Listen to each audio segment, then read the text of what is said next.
Devarim, chapter 29. Then Moshe summoned all Israel and said to them, You saw everything Adonai did before your eyes in the land of Egypt to Pharaoh, to all his servants, and to all his land. The great testings which you saw with your own eyes, and the signs and those great wonders. Nevertheless, to this day Adonai has not given you a heart to understand, eyes to see, or ears to hear. I led you 40 years in the desert. Neither the clothes on your body nor the shoes on your feet wore out. You didn't eat bread, and you didn't drink wine or other intoxicating liquor. This was so that you would know that I am Adonai your God.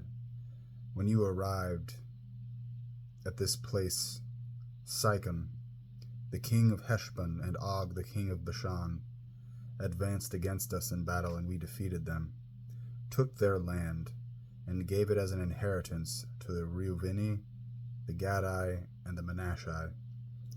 Therefore, observe the words of this covenant and obey them, so that you can make everything you do prosper.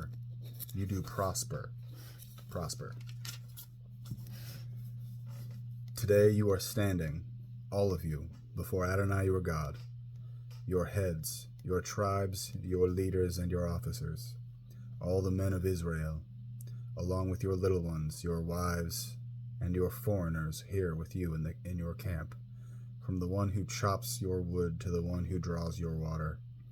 The purpose is that you should enter into the covenant of Adonai your God, and into his oath which Adonai your God is making with you today, so that he can establish you today for himself as a people, so that for you he will be God, as he said to you, and as he swore to your ancestors, to Abraham, Yitzchak, and Yaakov.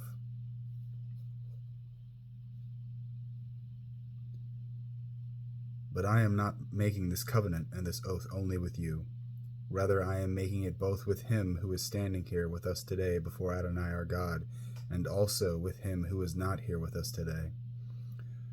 For you know how we lived in the land of Egypt, and how we came directly through the nations you passed through, and you saw their detestable things and their idols of wood, stone, silver, and gold, that they had with them. So let there not be among you a man, woman, family, or tribe whose heart turns away today from Adonai our God to go and serve the gods of those nations. Let there not be among you a root bearing such bitter poison and wormwood. If there is such a person, when he hears the words of this curse, he will bless himself secretly, saying to himself, I will be all right, even though I will stubbornly keep doing whatever I feel like doing, so that I, although dry, sinful, will be added to the watered, the righteous. But Adonai will not forgive him. Rather, the anger and jealousy of Adonai will blaze up against that person. Every curse written in this book will be upon him.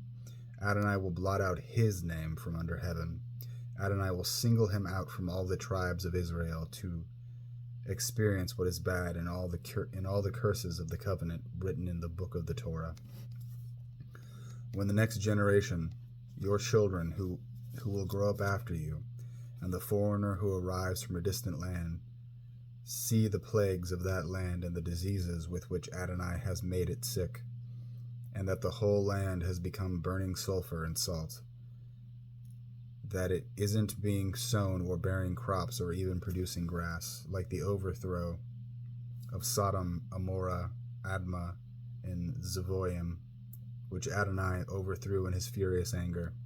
Then all the nations will ask, why did Adonai do this to this land? What is the meaning of such frenzied, furious anger? People will answer, it's because they abandoned the covenant of Adonai, the God of their fathers, which he made with them when he brought them out of the land of Egypt. They went and served other gods, prostrating themselves before them, gods they had not known, and which he had not assigned them. For this reason the anger of Adonai blazed up against this land, and brought upon it every curse written in this book. And Adonai, in anger, fury, and incensed with indignation, uprooted them from their land and threw them out into another land, as it is today. Things which are hidden belong to Adonai our God, but the things that have been revealed belong to us and our children forever, so that we can observe all the words of this Torah.